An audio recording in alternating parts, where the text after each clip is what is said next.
Astaghfirullah. Bismillahirrahmanirrahim. Assalamualaikum warahmatullahi wabarakatuh.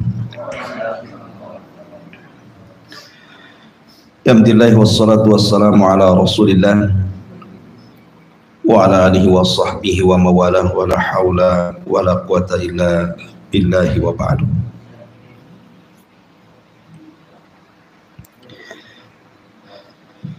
Baik, kita lanjutkan kajian kita, masih membahas tafsir daripada juz amma, dan kita masuk pada surah Al-Zalzalah.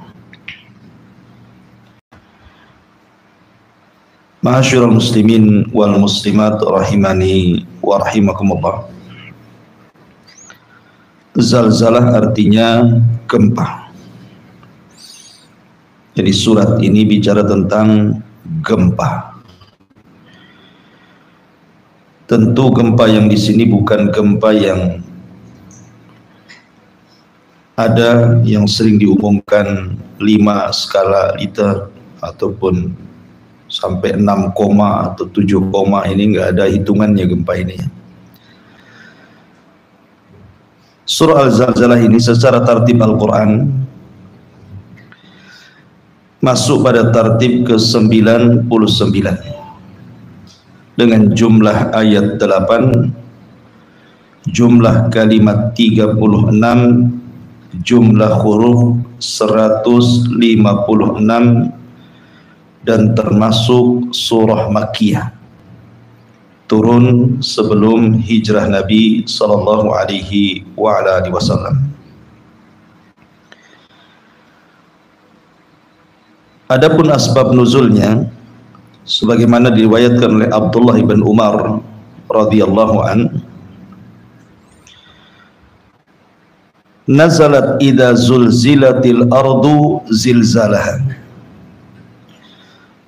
Ketika turun ayat idza zulzilatil ardu zilzalaha, wa Abu Bakrin As-Siddiq radhiyallahu anhu qa'idun fabaka Abu Bakrin faqala lahu Rasulullah sallallahu alaihi wasallam wa ma yubkika ya Aba Bakrin qala abkani hadhihi as-surah.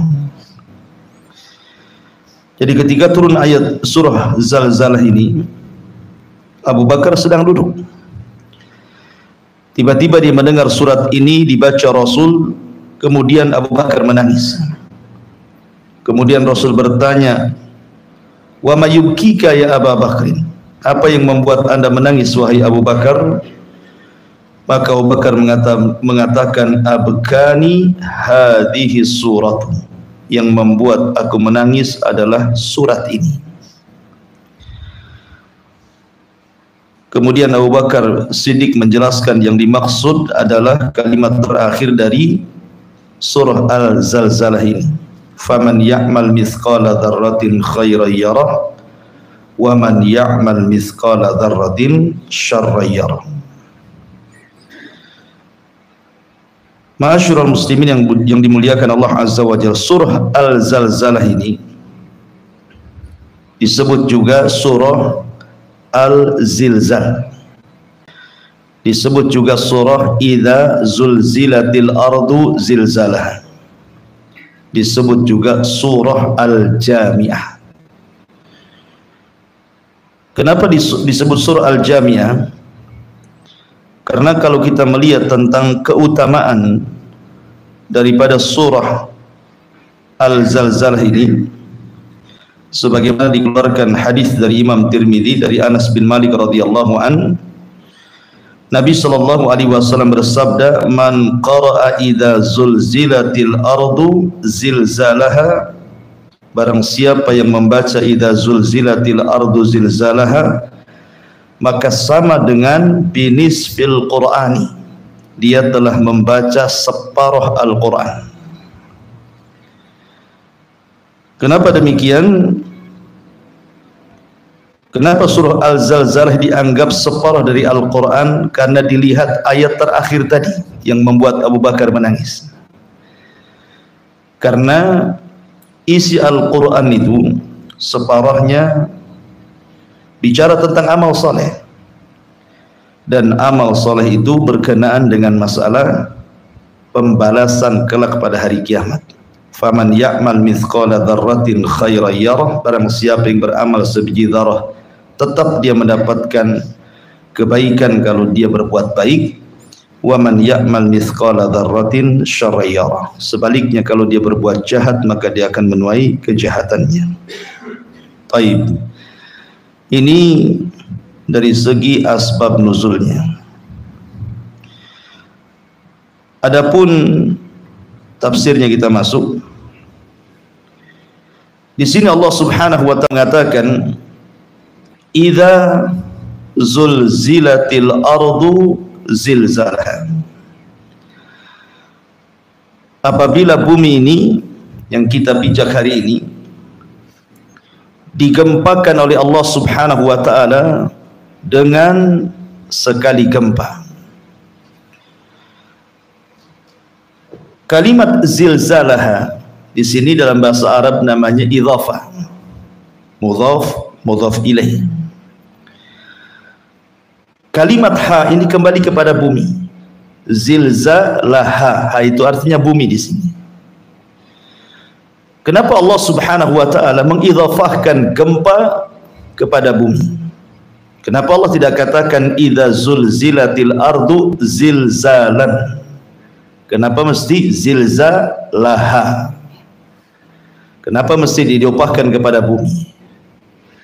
Karena gempa yang dimaksud dalam surah ini bukan gempa sebagian bumi. Bukan di Jogja gempa di sini, tidak. Di Aceh gempa di sini, tidak, bukan. Tetapi gempa ini menyeluruh satu bumi. Makanya gempanya diidhafahkan kepada bumi. Kalau gempa-gempa zaman sekarang, mungkin ada daerah-daerah tertentu sejak lahir sampai hari ini mungkin tidak pernah merasakan gempa. Tapi ada juga mungkin sebagian antum pernah merasakan gempa, minimalnya lini lah, kan gitu ya. Tapi bukan itu yang maksud. Maksudnya gempa di sini adalah bercerita tentang akhir kehancuran alam semesta. Baik, bicara tentang gempa. Gempa ini satu di antara tanda-tanda kiamat kecil. Dan itu disebutkan dalam hadis Nabi sallallahu alaihi wasallam, la taqumus sa'atu hatta yuqbadal ilmu. Tidak akan tegak hari kiamat sampai ilmu dicabut. Wa taksuruz zalazil, dan akan banyak gempa di sana dan di sini. Dari sini Rasul mengatakan tidak akan tegak hari kiamat sampai dicabutnya ilmu dan banyaknya gempa. Dan sudah kita rasakan gempa ini baik di dalam negeri ataupun di luar negeri. Bahkan hadis yang sangat masyhur dari Abdullah ibn Hawalah al-Ajdi. Jadi Abdullah ibn Hawalah ini pernah diutus berperang tapi kalah perangnya. Tapi dia pulang selamat. Jadi kemudian wajahnya, namanya orang kalah perang kan beda dengan orang yang menang perang. Kalau menang perang kan sumringah, bahagia gitu ya. Kalau kalah perang kan nggak bahagia, merengut gitu ya. Makanya Ibnu Hawalah ketika sudah nampak lelah letih wajahnya, Rasul mengatakan, ya Ibnu Hawalah, idza ra'aital khilafata qad nazalat ardal muqaddasata wa danatil zalazil wal balaya. Wahai Ibnu Hawalah, apabila engkau sudah melihat kelak kekhilafahan tegak di bumi Baitul Maqdis, maka telah datanglah masa-masa gempa. Kenapa demikian? Isyarat ke mana? Ke hadis Nabi sallallahu alaihi wasallam ketika Nabi sallallahu alaihi wasallam bicara tentang tentara yang hendak membunuh Al-Mahdi. Jadi nanti dari Syam itu akan ada tentara besar membawa bendera hitam. Ketika mendengar pembaiatan Imam Mahdi di rukun Ka'bah, Maka orang-orang ini tidak suka. Akhirnya mereka pun bergerak pasukan besar ini dari Syam menuju Mekah. Masalahnya ketika sampai di sebuah tempat antara Mekah dan Madinah, tiba-tiba kemudian Allah Subhanahu wa taala gempakan bumi dan semua pasukan ini masuk ke dalam tanah. Termasuk orang-orang yang lalu lalang di situ yang tidak ada niat untuk memerangi Al-Mahdi. Sehingga Aisyah radhiyallahu anha bertanya kepada Rasulullah, "Ya Rasulullah, okelah tentara-tentara yang hendak menyerang Al-Mahdi digempakan kemudian diperosokkan ke dalam bumi. Lalu bagaimana dengan orang yang lalu lalang hanya untuk berniaga, tidak ikut dalam pasukan itu?" Maka Nabi SAW mengatakan, "Yub'atsuna yaumal qiyamati ala niyatihi." Mereka akan dibangkitkan pada hari kiamat sesuai dengan niat-niat mereka. Dari sini menunjukkan bahwa gempa itu tanda di antara tanda-tanda kiamat kecil. Bahkan juga masuk pada tanda-tanda kiamat besar. Ketika Nabi SAW bersabda tentang 3 arah gempa, kata Nabi SAW, "Innaha lan taquma sa'atu hatta tarau qablaha asyra ayat." Sesungguhnya kiamat tidak mungkin tegak sampai kalian melihat 10 tanda-tanda kiamat besar. Kemudian Nabi SAW menyebutkan secara acak dukhan, kemudian dajjal, kemudian dabbatul ard, kemudian tulu'us syamsi min maghribiha, kemudian nuzul Isa bin Maryam, kemudian Ya'juj wa Ma'juj, kemudian salah satu khusuf. Ini yang dimaksud salah satu khusuf di sini. Terjadi 3 gempa besar yang bukan merobohkan satu daerah, satu negara bisa dirobohkan. Pertama dari arah timur, kedua dari arah barat, dan yang terakhir di Jazirah Arab. Baru keluar api dari perut Adan menggiring manusia ke negeri Syam. Para ulama menggolongkan hadis ini 10 tanda-tanda sebelum terjadinya kiamat, maksudnya tanda-tanda alamat saatil kubra, tanda-tanda alamat kiamat besar. Jadi gempa ini masuk pada tanda-tanda alamat kiamat kecil dan juga masuk pada tanda-tanda kiamat besar. Ya. Ma'asyiral muslimin yang dimuliakan Allah Subhanahu wa taala. Dan gempa juga bukan menimpa umat sekarang saja. Sekarang sering kita mendengar pemberitaan sana gempa, sini gempa. Barusan saja di mana itu, NTT juga gempa gitu ya. Gempa ini juga berlaku kepada umat-umat sebelum Islam. Dan itu digambarkan dalam surah Al-Ankabut ayat 40. Allah mengatakan, "Fakullan akhadna bi dzambihi faminhum man arsalna 'alaihi hasiban wa minhum man akhadhu sayhatu wa minhum man khasafna bihil arda wa minhum man aghraqna wa ma kana Allahu liyadlimahum walakin kanu anfusahum yadlimun." Maka semua akan dibalas karena dosa-dosa mereka. Di antara mereka ada yang dihujani batu seperti kaum Lut gitu ya. Di antara mereka ada yang kemudian mati karena teriakan Jibril, sayhah, seperti kaum Samud gitu ya. Kemudian di antara mereka ada yang kami khasafna bihil ardh, gempakan bumi sehingga kemudian mereka terperosok ke dalam bumi seperti kisah Qarun gitu ya. Kemudian dan di antara mereka ada yang kami tenggelamkan seperti Fir'aun dan bala tentara, dan Allah tidak pernah mendolimi mereka. Merekalah yang melakukan kezaliman kepada diri-diri mereka sendiri. Al-Ankabut ayat 40. Artinya bahwa gempa ini juga terjadi kepada umat sebelum kita, bahkan lebih dahsyat lagi. Karena di zaman dulu sebelum Islam, kalau Allah Subhanahu wa taala mengirim azab itu tidak akan disisakan satu jiwa pun kecuali dimusnahkan, kecuali diselamatkan orang-orang yang beriman saja.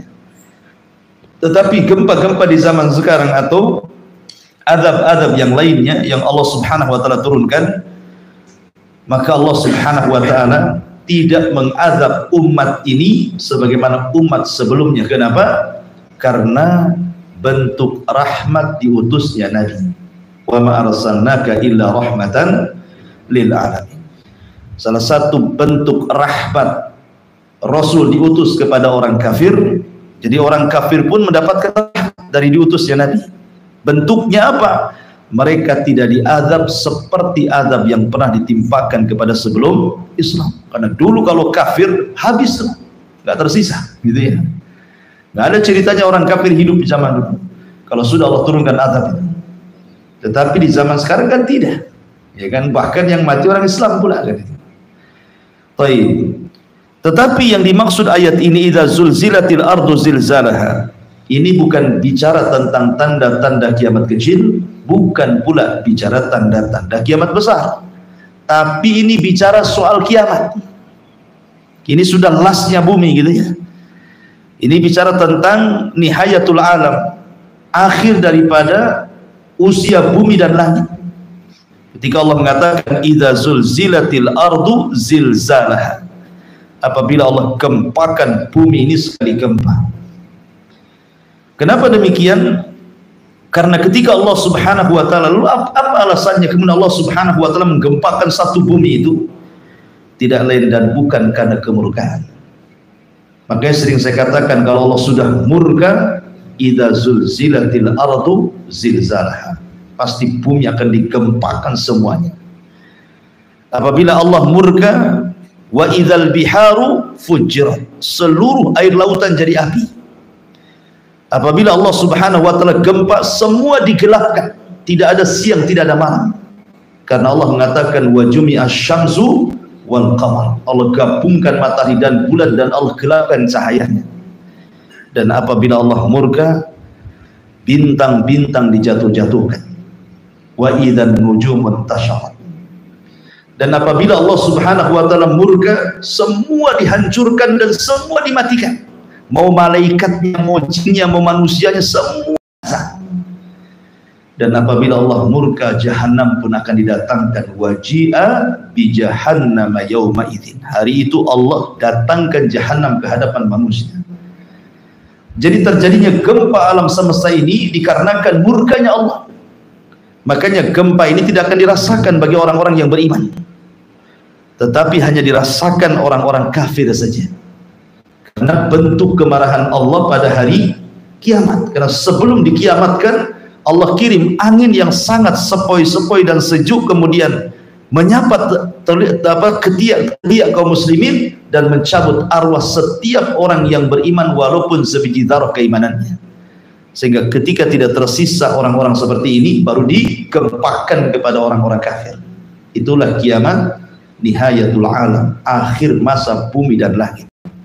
Ma'asyiral muslimin yang dimuliakan Allah Azza wa Jalla, ayat-ayat yang semakna dengan idza zulzilatil ardu ini banyak sekali.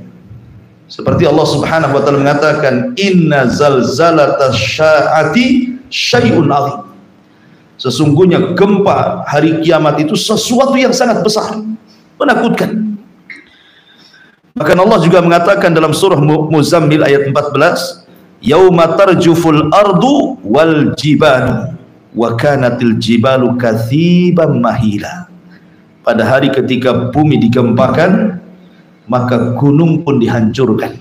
Jadi efek gempa itu gunung dihancurkan. Sekarang Anda berjalan di bumi tidak merasakan gempa. Kenapa? Karena masih ada gunung yang menjadi pasak bumi.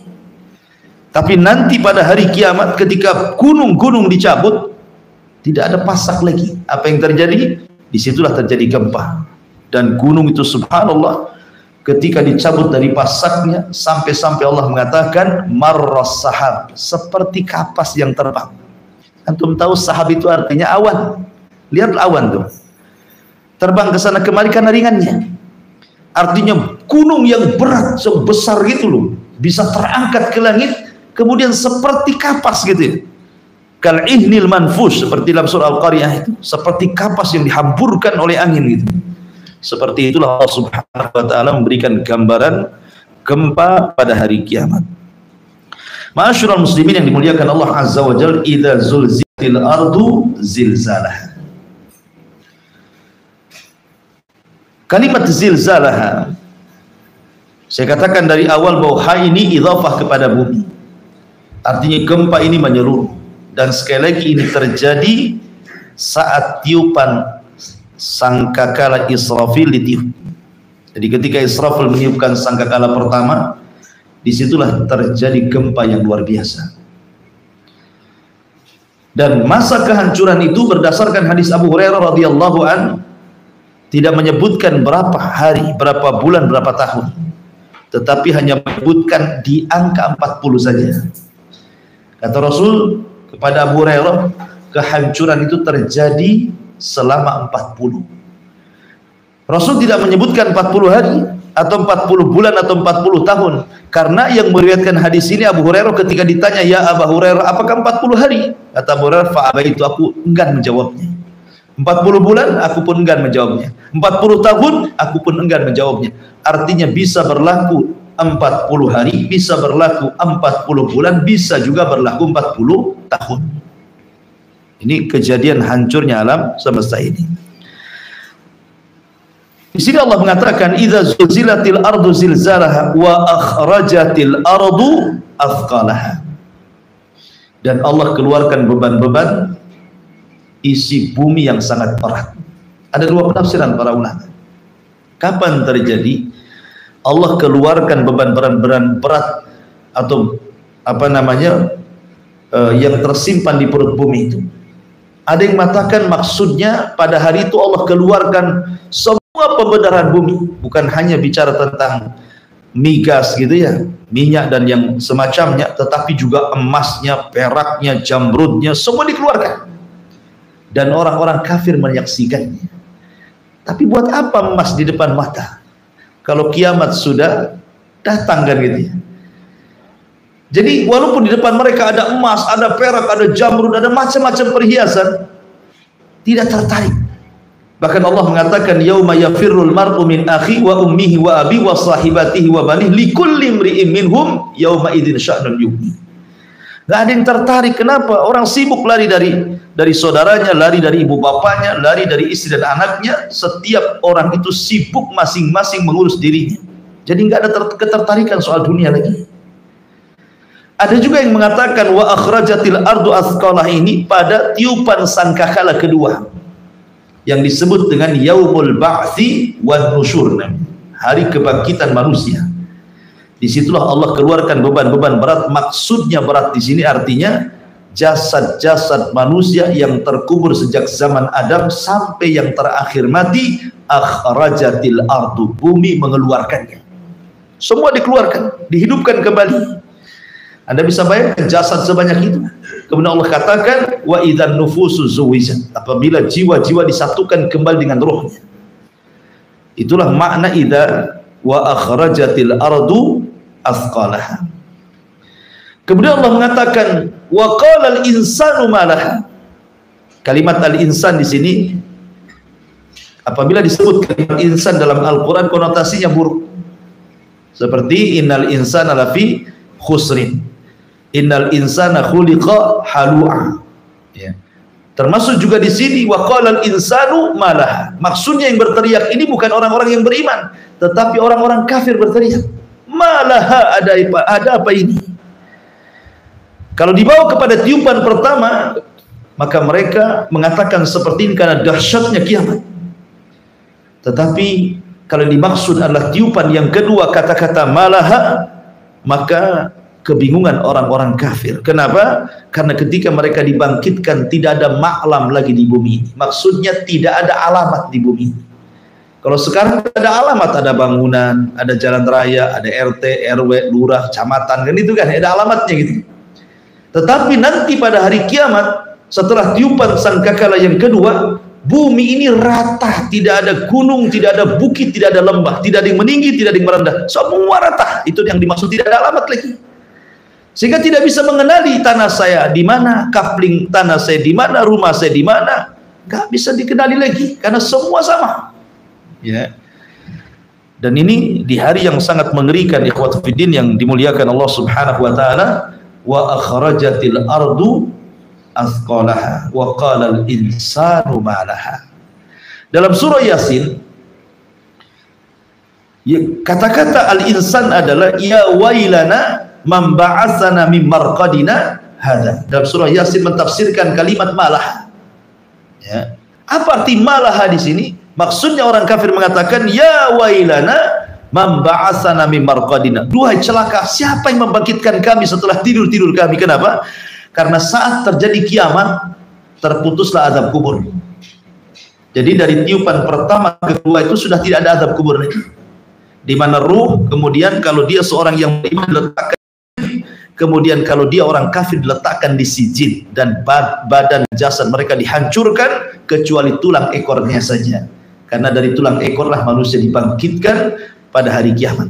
Ya. Jadi surah Yasin menegaskan kalimat wa qalal insanu malaha.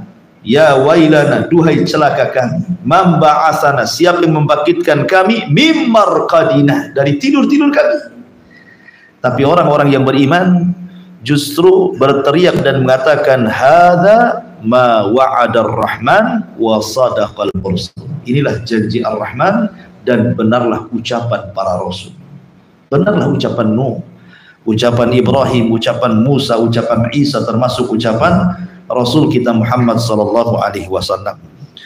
Wa qala al-insanu ma laha. Ma'asyiral muslimin yang dimuliakan Allah Azza wa Jalla, siapa yang menghancurkan bumi ini? Tentu pertanyaannya adalah Allah. Zat yang menjadikan bumi tidak gempa, dialah yang membuat gempa bumi.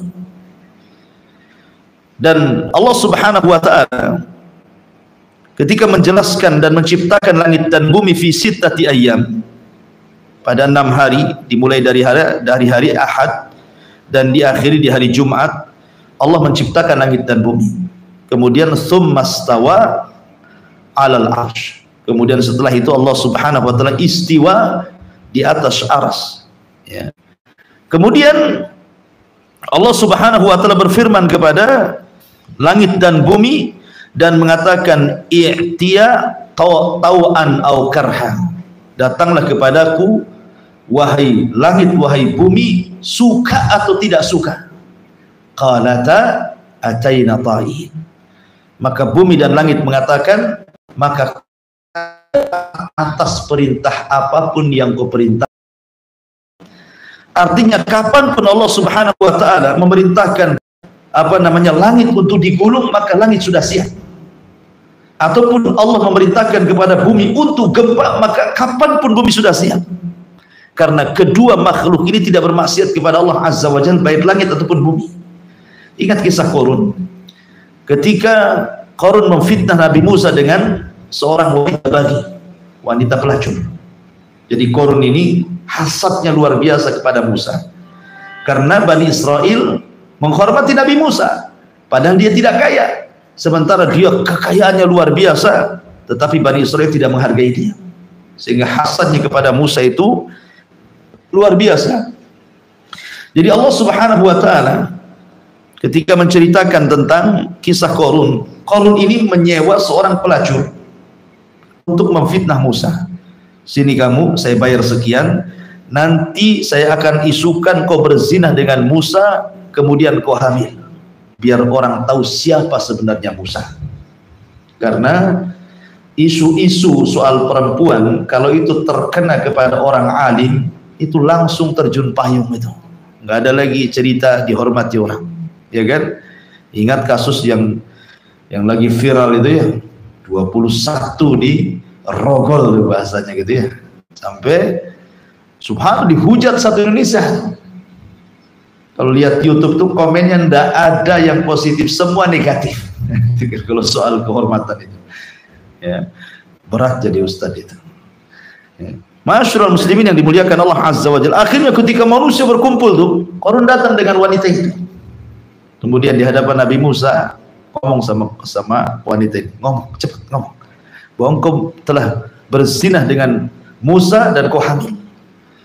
Wanita ini ketika di hadapan manusia, di hadapannya Musa, di hadapannya Qarun, di depannya orang ramai, jadi wajah dia sekali-kali melihat Nabi Allah Musa, sekali-kali melihat Qarun, sehingga dia tidak tega melihat Nabi Musa, apalagi wajah Musa ini memiliki karisma.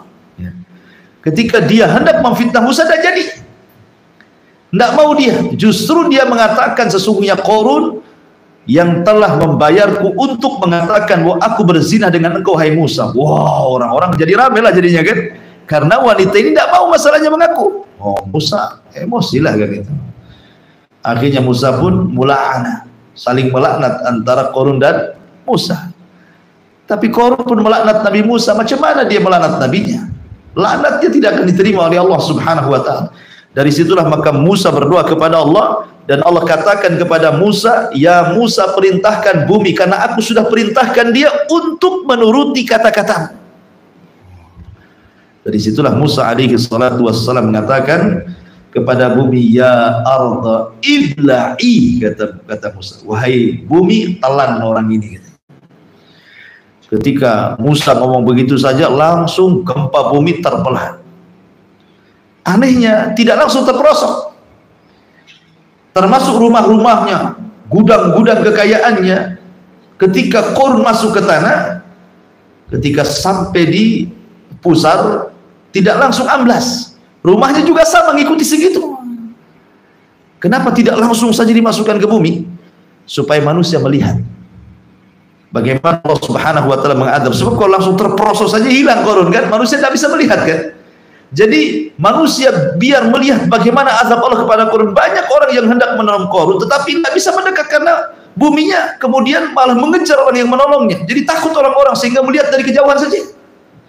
Sampai akhirnya hari pertama dijepit bumi, hari kedua belesak lagi ke bumi, hari ketiga hilang seorang-orangnya, sak rumah-rumahnya, sak gudang-gudangnya. Allah katakan, "Wa khasafna bihi wa bidarihil ardha." Katakan Qarun dan seluruh kekayaannya kan. Artinya bahwa bumi taat kepada Allah kan. Karena dia mengatakan, "Wahai Musa, perintahkan bumi karena dia sudah kusuruh taat kepadamu." Jadi ketika Allah Subhanahu wa taala menghancurkan bumi ini, ya karena bumi tidak maksiat kepada Allah. Kata bumi hancur, maka bumi akan menghancurkan dirinya. Nah, itulah idza zulzilatil ardu zilzalaha. Wa qala al-insanu ma laha yawma idzin tuhadditsu akhbaraha. Ma'asyiral muslimin yang dimuliakan Allah Azza wa Jalla. Apa yang dimaksud yauma idzin tuhadditsu akhbaraha?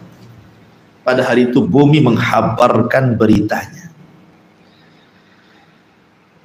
Di sini Allah Subhanahu wa taala hendak bicara tentang syuhud yaumal qiyamah. Bahwa nanti pada hari kiamat semua manusia tidak akan mengelak. Di bumi, ikhwan, kalau orang berbuat jahat kemudian dilaporkan ke pengadilan, bisa saja dia mengelak. Dia bayar pengacara supaya bersilat lidah pengacaranya, akhirnya yang salah jadi benar. Minimalnya hukuman yang berat jadi ringan, yang lama jadi sebentar, kan itu ya. Ya, di dunia Anda bisa bayar lawyer, bisa bayar pengacara yang mahal, yang kondang, yang ahli bicara gitu ya. Tapi di akhirat tidak, karena saksinya bukan manusia. Saksinya macam-macam, bukan hanya manusia saja. Tentu yang pertama kali saksi yang paling besar bukan hanya bumi, tetapi Allah. Allah akan jadi saksi bagi kita. Dan kalau Allah Subhanahu wa taala sudah jadi saksi bagi kita, sebenarnya tidak berhajat lagi kepada saksi yang lain kan. Kalau sudah Allah yang menjadi saksi lah, apalagi berhajat dari makhluknya. Tetapi Allah Subhanahu wa taala ingin menguatkan saksi-saksinya, bukan hanya dia saja. Sebenarnya kalau dia jadi saksi sudah cukup. Ya. Tetapi para nabi akan menjadi saksi. Termasuk Nabi kita Muhammad sallallahu alaihi wasallam akan menjadi saksi. Fa kaifa idza ji'na min kulli ummatin bisyahid wa ji'na bika ala haula'i syahida. Ketika Rasul memanggil Abdullah bin Mas'ud radhiyallahu anhu, katakan Abdullah bin Mas'ud ini kan salah satu katib wahyu, penulis wahyu Nabi. Banyak penulis wahyu itu, Abdullah bin Mas'ud, kemudian Muawiyah bin Abi Sufyan, Ubay ibn Ka'ab ini yang paling mutqin. Ya, Ubay bin Ka'ab sampai-sampai ketika Rasul lupa baca surat dalam sholat, kemudian sahabat bertanya, "Rasul, apakah surat itu sudah dimansuh? Artinya kenapa nggak dibaca? Ataukah Anda lupa?" Kata Rasul, "Saya tidak lupa dan ayat itu tidak dimansuh, tidak dihapus." Maka sahabat mengatakan, "Tidak, Anda lupa." Maka ketika banyak para sahabat yang kemudian membenarkan kata-kata sahabat ini, yang dipanggil siapa? Aina Ubay? Di mana Ubay bin Ka'ab? Kata Rasul. Kenapa? Karena dia yang paling mungkin hafalan Qurannya. Betul nggak tadi saya lupa baca Quran katanya? Kata Ubay, iya wahai Rasul. Tetapi ingat bahwa lupanya Nabi SAW bukan karena Nabi pelupa, tidak. Lupanya Nabi SAW membuat sebuah syariat. Jikalau seorang imam lupa baca, bagaimana caranya menegurnya? Kalau Rasul tidak pernah lupa dalam sholatnya, susah pula nanti kalau imam lupa, kan? Karena ada contohnya. Ya. Karena Nabi SAW itu tidak pernah lupa. Makanya Allah mengatakan sanukriuka fala tansa. Fala tansa di sini la bukan la tapi lan maknanya. Kalau mau diganti sanukriuka fala, la di sini lan artinya. Lan tansa dengan la tansa beda. Kalau la itu jangan lupa, tapi la tidak lupa gitu maksudnya.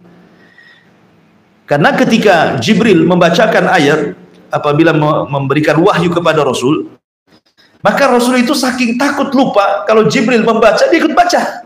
Qul huwallahu ahad, kata Rasul, qul huwallahu ahad.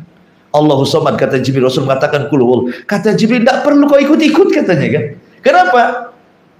Biar dengarkan saja, saya yang baca. Nanti Allah akan letakkan hafal di dadamu. Makanya Allah mengatakan la tuharrik bihi lisanaka lita'jala bi. Enggak perlu kau tergesa-gesa, dengarkan saja. Ya. Nanti Allah simpan. Inna jama'na gimana dalam Quran itu? La tuharrik bi lisanaka lita'jala bi. Inna alaina jam'ahu wa Qur'ana. Kami kumpulkan nanti Quran di dadamu. Dari sini kata para ulama, inilah perbedaan Rasul dengan Adam. Kalau Adam itu pelupa. Adam diajarkan wa 'allama Adam al-asma' kullah. Semua nama-nama diajarkan sama Adam, termasuk soal halal dan haram, termasuk juga pohon yang tidak boleh didekati. Ya. Tetapi Adam lupa, dekat pula sama pohon itu karena was-was syaitan. Makanlah buah khuldi, keluar dia dari surga. Gitu ya. Dia lupa sama pohon itu. Nah, dari situlah keturunan disebut al-insan, manusia karena pelupa. Ya. Tapi Rasul tidak. Kalaupun seandainya ada ayat yang tidak lupa dibaca Rasul, boleh jadi ayat itu dimansukh, manansakh min ayatin aw nunsiha na'ti bi khairi minha aw mithliha, ataupun memang lupa karena sebuah syariat untuk nanti dijadikan percontohan kepada umatnya. Antara itu saja. Tapi Rasul tidak pernah lupa. Rasul itu kuat hafalannya. Ya. Ma'asyiral muslimin yang dimuliakan Allah Subhanahu wa taala. Jadi yang jadi saksi adalah Allah, para nabi, termasuk Nabi SAW. Ketika Abdullah bin Mas'ud yang mengatakan, wahai Abdullah bin Mas'ud, bacakan kepadaku.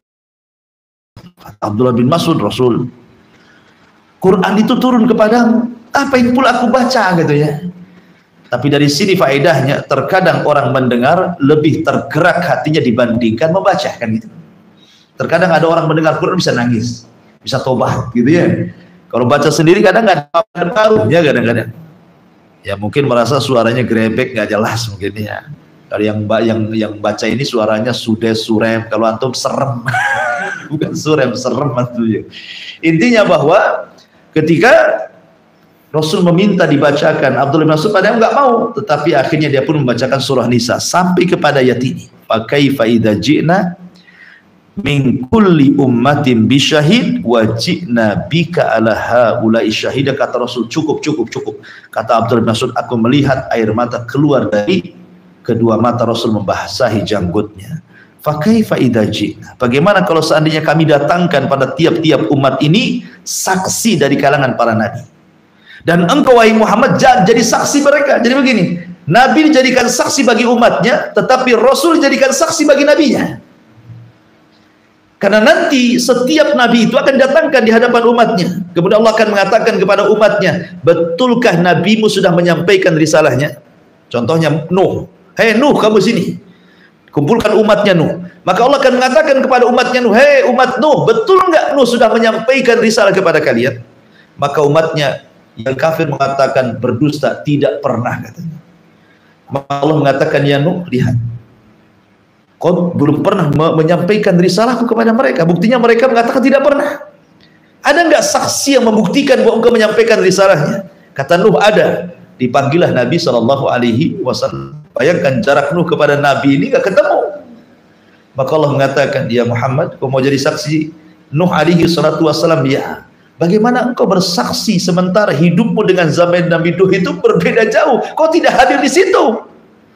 Maka Rasul mengatakan, ya, walaupun aku tidak hadir di zaman itu, tetapi yang mengatakan Nuh sudah menyampaikan risalah kepada umatnya adalah dirimu. Kemudian Rasul membacakan Al-Quran.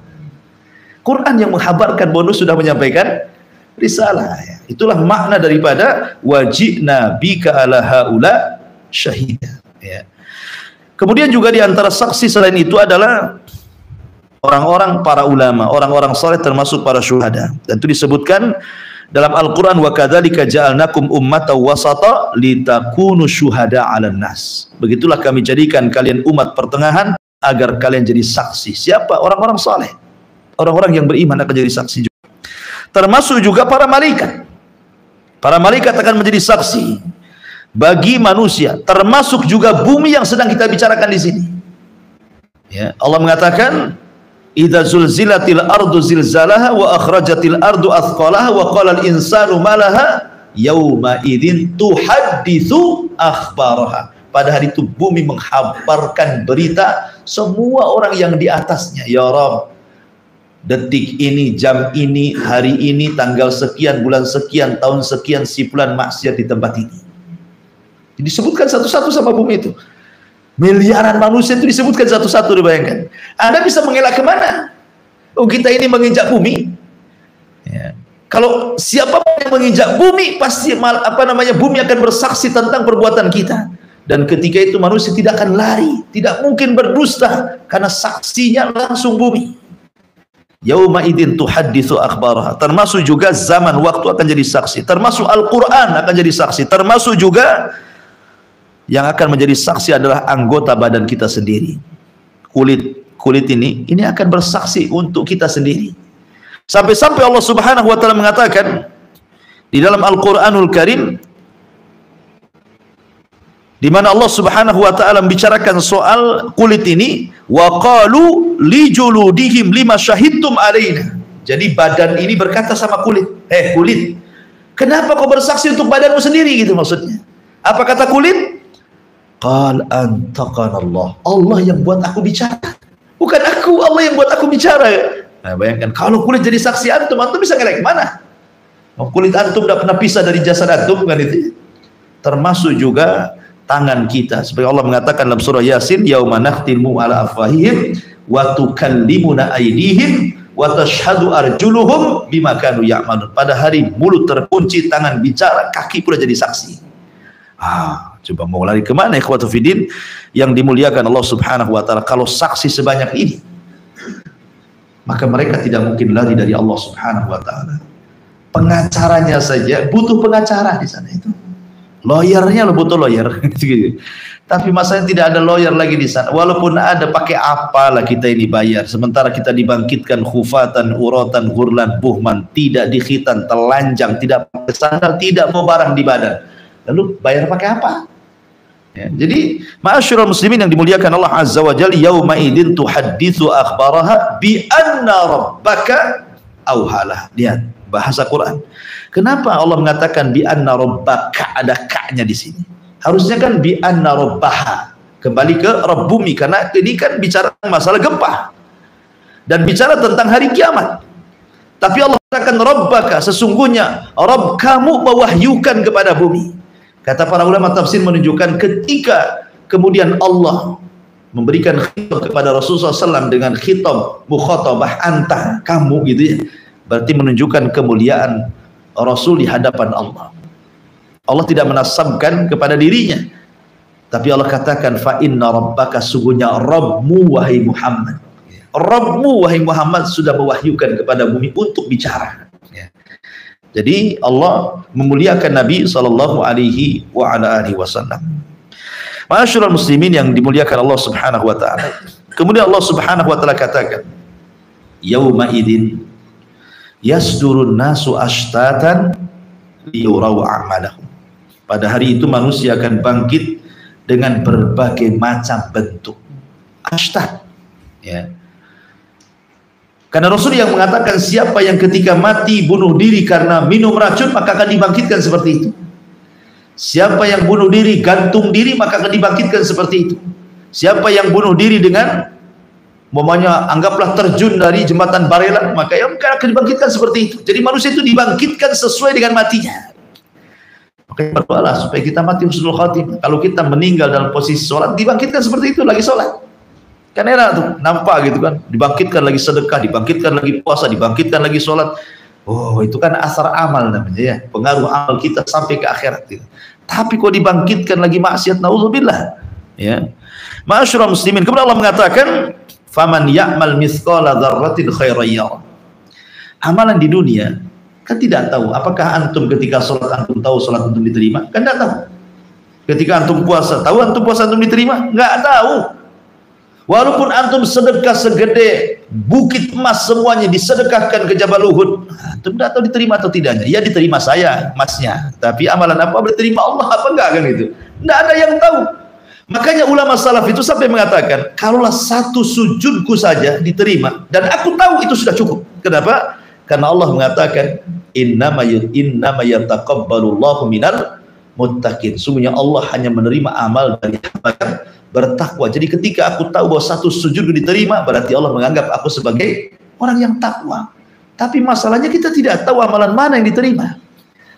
Kiamat, wa man ya'mal dzarratin khairan yarah. Artinya amalan itu akan ditampakkan. Mana yang ditolak, mana yang diterima. Dan disitulah bentuk balasan khairan yarah. Kalau dia berbuat baik di dunia, dia tuai kebaikan di akhirat. Ya. Kalau dia berbuat jahat di bumi, maka akan menuai kejahatan. Wa man ya'mal mithqala dzarratin syarran yarah. Di sini bicara tentang masalah timbangan amal. Karena amalan itu dianggap baik kalau sudah ditimbang. Ya kan? Makanya kenapa kemudian posisi timbangan amal itu sesuatu yang menakutkan pada hari kiamat. Karena timbangan itu terjadi setelah hisab. Ya. Jadi hisab dulu, di antara hisab ini diterbangkan catatan, ada yang mengambil tangan kanan, tangan kiri di belakang ini, kemudian juga ditampakkan amalannya di bumi seperti hadis 3 orang yang pertama kali disentuh api neraka, dipanggil orang yang ahli Quran, ditampakkan pahalanya. Dulu kau di bumi seperti ini, ditampakkan kayak layar tancap tuh ketika dia ngaji di mana, diundang di mana, ditampakkan semuanya, disebut ardul amal namanya, tampakkan amalannya. Kemudian dia pun manggut-manggut, oh ya memang itu pekerjaan. Kemudian Allah mengatakan, untuk apa kau lakukan itu? Untukmu ya Rabb, kadzabta, dusta kamu. Langsung dustakan sama Allah. Engkau membaca Quran supaya orang menganggap kau ini qori. Masukkan dia ke neraka, kata Allah. Jadi ada penyebaran catatan, kemudian ada yang mengambil tangan kanan, tangan kiri, dan di balik punggung ada juga ditampakkan amalannya. Amalan yang pernah dilakukan di bumi. Ya, termasuk juga macam-macam soal amalan. Tetapi setelah hisab, itulah yang dibicarakan ayat ini. Wa man ya'mal mithqala dzarratin khairan yarah wa man ya'mal mithqala dzarratin syarran yarah. Karena kita tahu dari mana kalau kemudian amalan kita diterima kalau belum ditimbang. Makanya ketika di hari penimbangan amal itu semua manusia cemas-cemas harap. Apakah berat timbangannya? Faman thaqulat mawazinu, apakah faman khaffat mawazinu? Itu khawatir, saking khawatirnya seorang sahabat Anas bin Malik radhiyallahu anhu berkata kepada Nabi SAW, ya Rasulullah, talabtu minka syafa'ah, aku minta kepadamu syafaat pada hari kiamat. Karena Anas ini sudah membantu Rasul 10 tahun sampai wafatnya Rasul. Kata Rasulullah, insyaallah ya Anas, saya akan memberikan syafaatku kepadamu pada hari kiamat. Kemudian kata Anas bin Malik radhiyallahu anhu, aina ajiduka yaumal qiyamah ya Rasulullah, kira-kira kalau hari kiamat terjadi, pengumpulan manusia di padang mahsyar terjadi, kemana ku cari dirimu wahai Rasul? Sebanyak itu kemana ku cari dirimu? Dan itu untuk mengambil syafaatmu. Kata Nabi SAW, temui aku di telaga. Kata Anas bin Malik radhiyallahu, kalau aku tidak dapati dirimu di telaga, ku temui di mana lagi? Kata Rasul, temui aku di titian siratal mustaqim. Kalau aku tidak menemui dirimu di mana lagi wahai Rasul? Kata Rasul, indal mawazin. Indal mawazin. Cari aku di tempat penimbangan amal. Karena itu hari di mana manusia tidak ada satupun yang bicara. Makanya Nabi SAW ketika mengatakan kepada Aisyah Ummul Mukminin, ya Rasulullah, hal tadhkuru bi ahlika yaumal qiyamah. Rasul, ingat nggak kira-kira pada hari kiamat sama aku istrimu ini? Ya. Kata Nabi SAW, amma fi thalathati mawatin fala yadhkuru ahadun ahada. Adapun di 3 tempat manusia tidak akan ingat kecuali dirinya. Salah satunya Rasul mengatakan indal mawazin, ketika di tempat penimbangan amal. Orang tidak akan ingat siapapun. Nggak ingat pernah punya istri, punya anak, punya orang tua, nggak akan ingat. Yang ingat itu cemas-cemas. Apakah timbangannya berat ataukah timbangannya ringan, itu saja yang mereka cemaskan pada hari itu. Makanya Allah mengatakan di sini, wa man ya'mal mithqala dzarrah. Antum tahu dzarrah? Dzarrah itu kalau antum buka jendela, kemudian ada cahaya matahari, di situ ada debu yang ngepul di cahaya, itu disebut dzarrah namanya. Paham arti dzarrah? Antum buka jendela, matahari masuk, kemudian ada debu-debu yang nampak di cahaya itu, itulah dzarrah artinya. Ya, barang siapa yang beramal sebiji dzarrah saja itu, Allah Subhanahu wa taala pasti akan membalasnya. Jika dia baik, Allah balas kebaikan. Jika dia buruk, Allah balas keburukan. Bayangkan adilnya Allah, sampai amalan kecil pun Allah balas. Dari sini Rasul mengatakan, la tahqiranna minal ma'rufi syai'a. Jangan remehkan sekecil apapun kebaikan. Walaupun sebiji dzarrah. Jangan-jangan itu pula yang memasukkan kita ke surga. Kita tidak tahu. Ya. Karena amalan besar itu cenderung riya biasanya. Berbeda dengan amalan kecil kan. Amalan kecil itu rata-rata ikhlas. Sangat ikhlas. Antum sedekah 1000 hari ini, antum lupa besok itu. Antum sedekah 100 juta setahun, kemudian masih ingat. Ya, saya pernah nyumbang Jabal Uhud 100 juta. Masih ingat antum kan. Diingat-ingat kalau amalan besar itu. Wa man ya'mal mithqala dzarratin khairan yarah wa man ya'mal mithqala dzarratin syarran yarah. Bicara tentang mizan, timbangan amal saleh ataupun timbangan keburukan, apa sih yang ditimbang? Apa yang ditimbang? Sebelum itu, dalil-dalil tentang masalah ini banyak dalam Al-Quran. Seperti Allah Subhanahu wa taala mengatakan, wa nadha'ul mawazinal qista, dan kami tancapkan timbangan-timbangan keadilan. Kemudian juga Allah mengatakan, wal waznu yauma idil haq, dan timbangan pada hari kiamat itu kebenaran adanya. Kemudian juga Nabi SAW ketika bicara tentang kedua betis Abdullah bin Mas'ud. Jadi Abdullah bin Mas'ud itu kan kurus sekali. Naik dia ke pohon kurma, datang angin, jubahnya tersingkap, betisnya kurus, seolah-olah daging melipat kulit saja. Daging melipat tulang, saking kurusnya. Sahabat nengok, tertawalah sahabat nih. Oh, rupanya betisnya kecil katanya.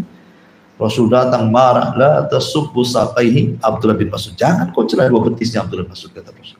Sebab kalau dua betis itu ditimbang dan satunya gunung Uhud, masih berat dua betisnya dibandingkan gunung Uhud itu katanya. Menunjukkan bahwa di sini ada timbangan, ya kan? Rasul menetapkan adanya timbangan. Termasuk juga hadis yang ma'ruf lah. Kalimatani khafifatani ala lisani thaqilatani fil mizani habibatani ala rahman subhanallah bihamdihi subhanallahil azim. Dua kalimat ringan di lisan tapi berat dalam timbangan. Dicintai Ar-Rahman subhanallah bihamdihi subhanallahil azim. Ini juga dalil tentang adanya timbangan, ya. Lalu apa yang ditimbang? Sebagian para ulama mengatakan yang ditimbang adalah innal ladzi yuzan fi dzalikal yaum al-a'mal nafsuha wa annaha tujsamu wa tudau fil mizan. Jadi pada hari itu yang ditimbang adalah amalannya, dan amalan itu akan dibentuk dengan bentuk yang sangat indah dulu, dijasadkan dulu amalannya itu. Kalau amalan di dunia kan susah mau membentuk jasad gitu ya. Namanya seseorang ikhlas, menggambarkan ikhlas seperti apa kan nggak tahu, ya kan? Ikhlas itu seperti apa? Bulatkah, lonjongkah, segitiga kah? Nggak tahu kita membayangkan ikhlas seperti apa kan?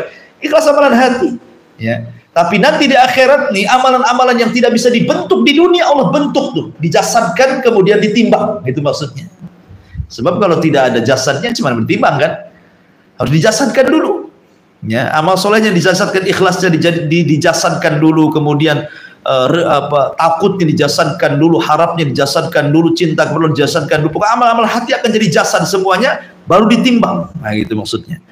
Ini sebagaimana Imam Al-Bukhari rahimahullahu taala ketika beliau membuat bab wa nadha'ul mawazinal qista liyaumil qiyamah, surah Al-Anbiya 43, kata Imam Bukhari, annal a'mal bani Adam wa qaulahum yuzan.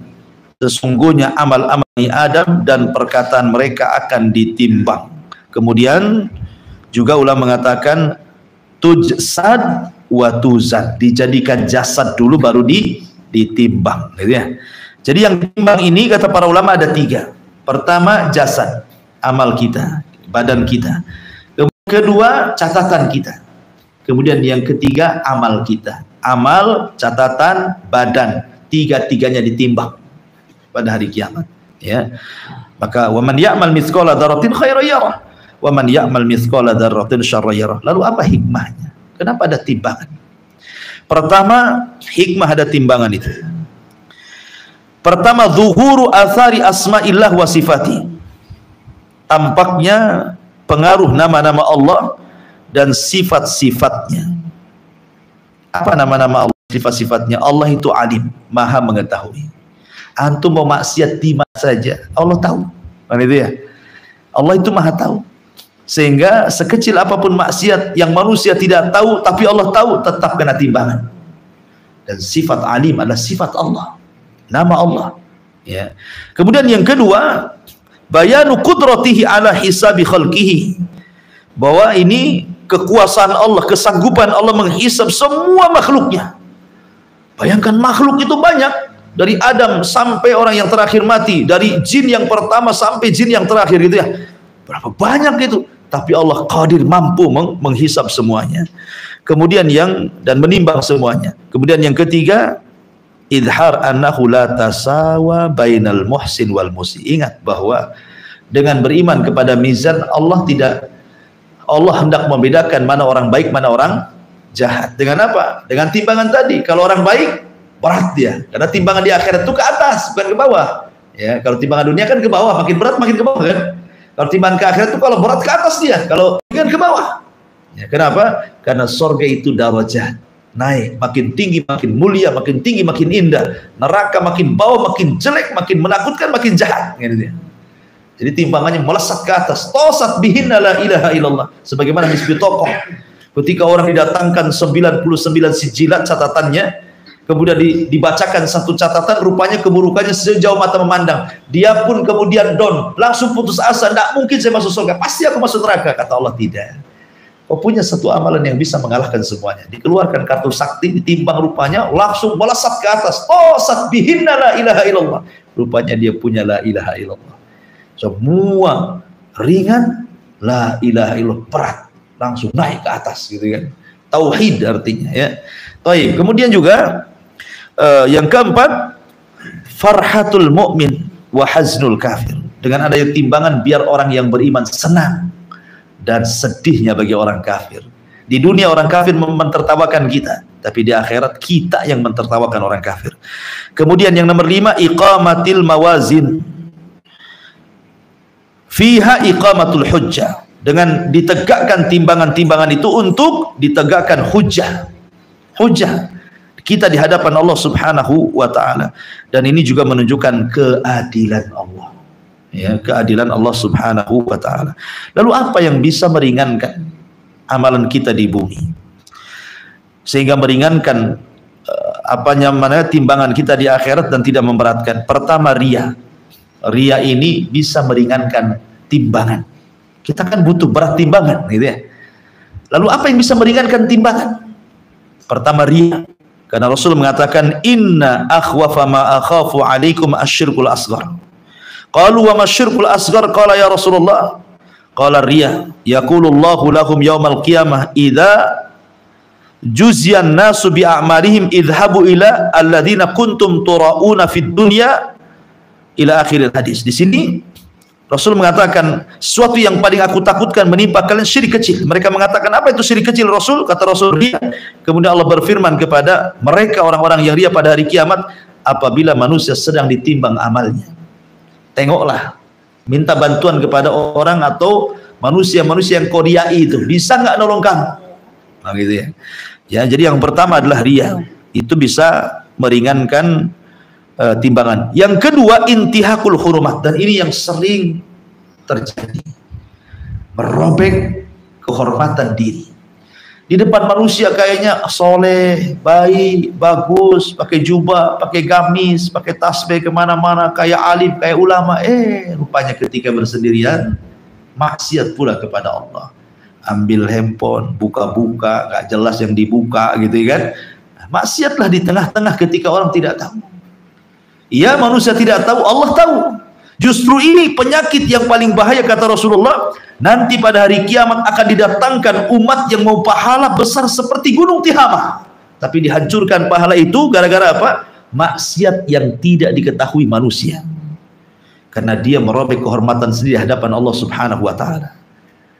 Ngeri kan? Jangan bermaksiat ketika di hadapan manusia sok baik, ketika tidak ada manusia orang yang paling jahat pula terhadap dirinya sendiri. Dan itu yang banyak di hari-hari sekarang kan. Nah, makanya antum kalau punya anak bawa handphone kemudian gubrak ke kamar, kemudian ditutup, dikunci, hati-hati itu, ya kan? Pasti sedang apa dan apa ya dengan handphonenya gitu. Taib. Kemudian juga yang bisa meringankan amalannya adalah seseorang yang bermaksiat kepada Allah Azza wa Jal secara umum. Kemudian adapun secara khusus disebutkan dalam hadis Aisyah radhiyallahu anha tentang orang-orang yang muflis pada hari kiamat. Atau orang muflis, orang yang bangkrut. Maksudnya begini, di sisi lain dia membawa pahala sholat, pahala zakat, pahala macam-macam, dia bawa pahala berat, seolah-olah memberatkan timbangan. Rupanya di sisi lain dia pernah mendolimi si fulan, pernah mengambil harta si fulan, pernah membunuh jiwa si fulan, pernah mencaci maki orang, ya kan? Maka di situ terjadi pahala dosa. Dulu kau nyakiti saya, mana pahalamu? Nih dosaku, gitu maksudnya ya. Akhirnya bangkrut. Orang bangkrut tuh kalau usaha modal habis, hutang numpuk, itulah orang bangkrut namanya ya. Sama juga sekarang pahalanya dikasihkan ke orang, ibarat modalnya kita hilang gitu ya. Kemudian hutangnya banyak. Kenapa? Karena dia mengambil dosa orang ditimpakan ke kita. Itulah bangkrut namanya ya. Nah, ini orang-orang bangkrut pada kiamat, mereka akan ringan timbangannya, dan mereka secara umum adalah orang-orang yang melakukan kezaliman. Karena dosa zalim beda dengan dosa kepada Allah atau kepada diri sendiri.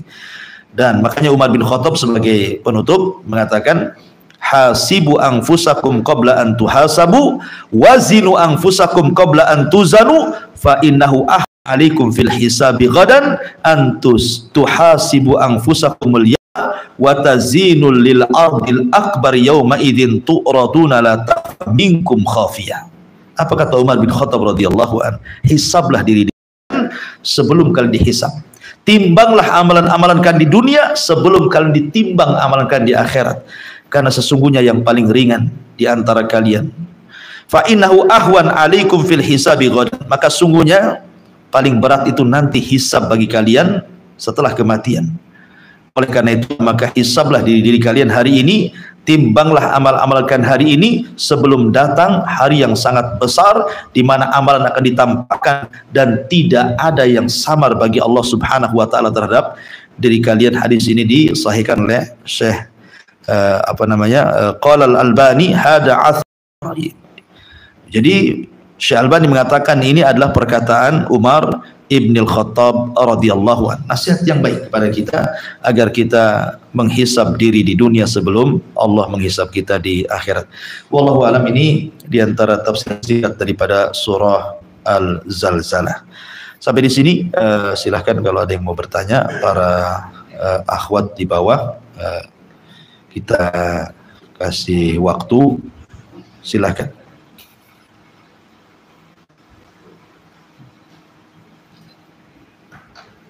Baik.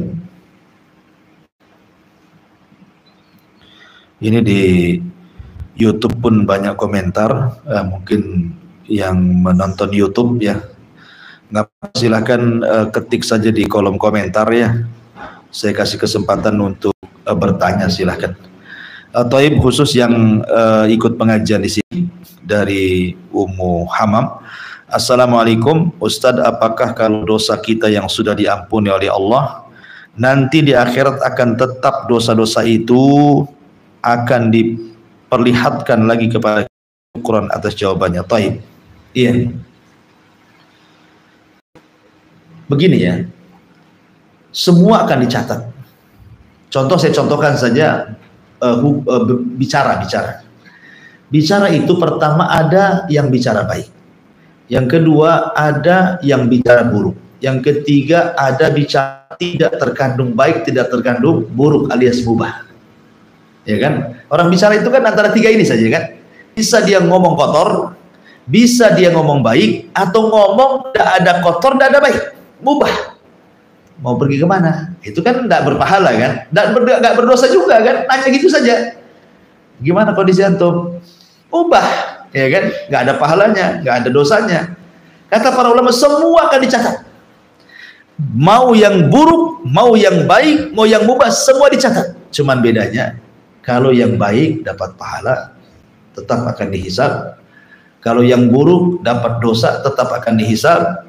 Tetapi yang mubah itu tidak dihisab, tetap dicatat, gitu maksudnya. Dicatatnya iya, tapi tidak masuk dalam catatan. Ya, begitu keterangan para ulama.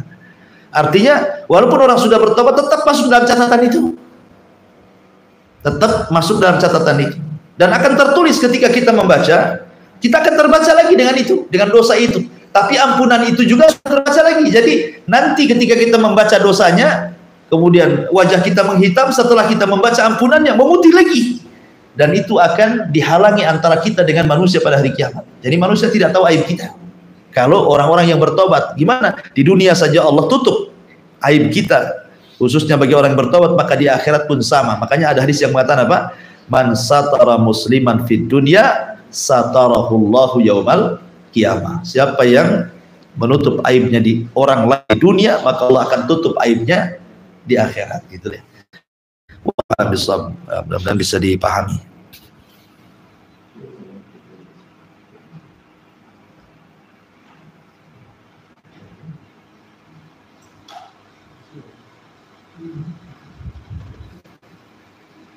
Ada lagi? Jadi kan mengatakan seorang itu dibangkitkan bagaimana kalian waktu wafat, iya. Nah. Katakan seorang itu sedang sholat wafat.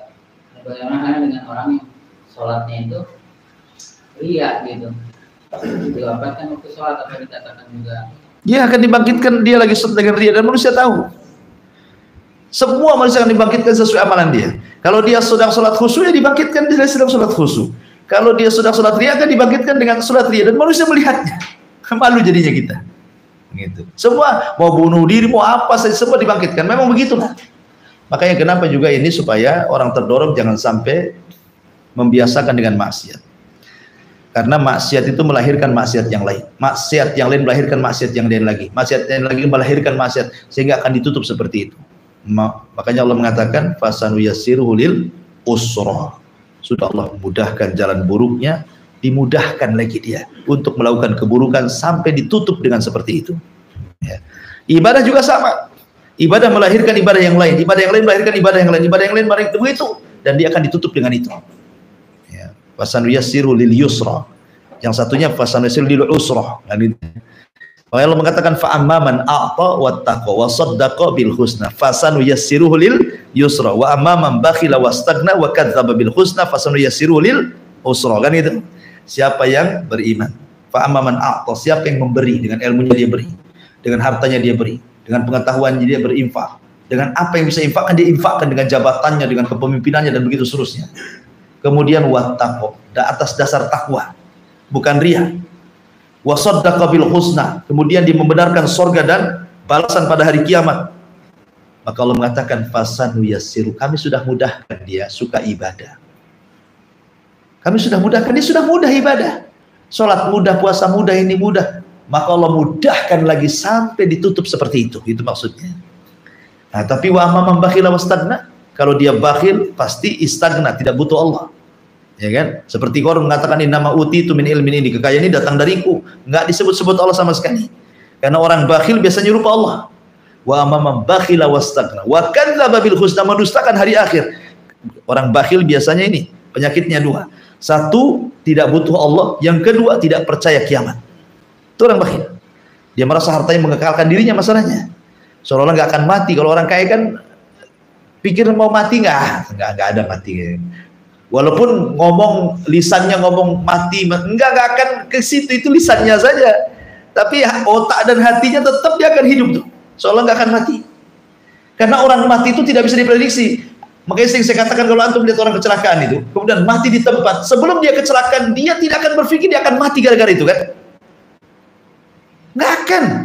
Ya, ada orang mati tiba-tiba ketabrak truk langsung mati. Saya kira sebelum dia ketabrak nggak kepikiran kalau dia akan ketabrak. Kan gitu ya. Cuman Allah carikan sebab begitu dia meninggal. Makanya kemudian Allah mengatakan wa amman bakhila wastaghna wa kadzabil husna fasalu yassiru. Sudah mudah dia maksiat itu. Allah mudahkan lagi biar ditutup dengan seperti itu, gitu maksudnya. Makanya Allah mengatakan fa idza faragta fansab. Kalau kita sudah berhenti, selesai mengamalkan ibadah, cepat cari ibadah yang lain. Kalau selesai cepat cari ibadah yang lain, itu maknanya fa idza faragta fansab. Fansab itu cepat cari ibadah yang lain. Kalau sudah selesai, supaya kita terlahir ibadah diakhiri dengan ibadah juga.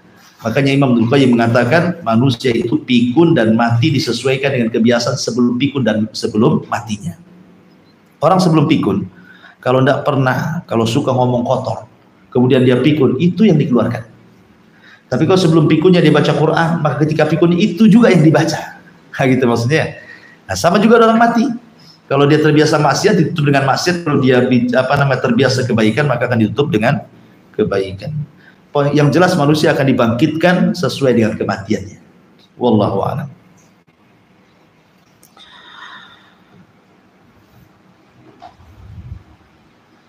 Taib, saya kira cukup dah yang 9:30 ya. Di luar masih hujan, Mau ditambah lagi ngantuk. Jadi kita cukupkan saja ya. Subhanallah bihamdika asyhadu an la ilaha illa anta astaghfiruka wa atubu ilaik. Allah ta'ala. Assalamualaikum warahmatullahi wabarakatuh.